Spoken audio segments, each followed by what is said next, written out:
খাগে ঘুমোলো, পাড়া চুরোলো, রামপ্রসাদে বর্গি এলো দেশে। উগ্র রঞ্জিতে ধান খেয়েছে, খাজনা দেবে কেসে। ফেন্সি জুড়োলো, গাঁজা জুড়ালো, বাঁচার উপায় কি? আর কটা দিনে সবুর করো, রসুন বুনেছি। রামপ্রসাদের সুরের কাছে ত্রিপুরা পুলিশ যেন ভয়ে যুবথুবু। তথই বচ উগ্র রঞ্জিতের ক্ষেত্রেও বিশ্বাসঘাতকদের তুচ্ছ করে গণতন্ত্রের চতুর্থ স্তম্ভ বসেনি।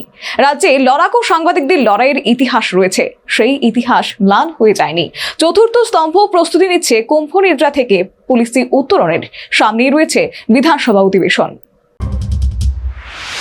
তাদের কিছু নেই, আমি সাবধান করে দিচ্ছি। আজকে আমার শুভাকাঙ্ক্ষীরা আমাকে না বলে এখানে এসে গেছে, আর আমি যেদিন ডাকবো সেদিন কি হবে জেনে নিন। ত্রিপুরা রাজ্যে আপনাকে কোন মুখিয়া রামপ্রসাদ পালের হাত থেকে আপনাকে রক্ষা করতে পারবে না। এটা আমার চ্যালেঞ্জ। প্রবল জনমতের চাপে এবং মুখ্যমন্ত্রী সহ প্রশাসনের সদিচ্ছায় শেষ পর্যন্ত ত্রিপুরা পুলিশ বর্গী হুমকারের বিরুদ্ধে মামলা গ্রহণ করলেও রামপ্রসাদে বর্গী তাণ্ডবের ভয়ে নজজ নতস্থ, অর্থাৎ ন্যূনতম অ্যাকশন না নিয়ে ঘুম পাড়ালো, পাড়া চোরালো, বর্গী এলো দেশে গান গাইতে ব্যস্ত। রামপ্রসাদী সাকরেত গাঁজা ফেন্সি কিম্পিং এর আসামিরা আদালত চত্বরে গিয়ে ওকালতনামা সই করে আসলেও টিকি পর্যন্ত স্পর্শ করেনি করিত কর্মা পুলিশ।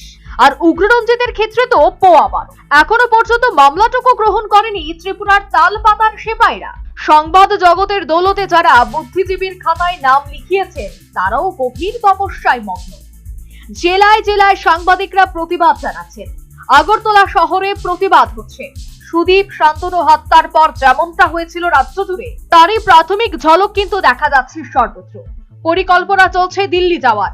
আসন্ন বিধানসভা অধিবেশনের আগে জল কোথায় গিয়ে গড়ায় তাই এবার দেখার পালা। উগ্র আর বর্গীর ভয়ে খাগি কি সেই ঘুমিয়েই থাকবে?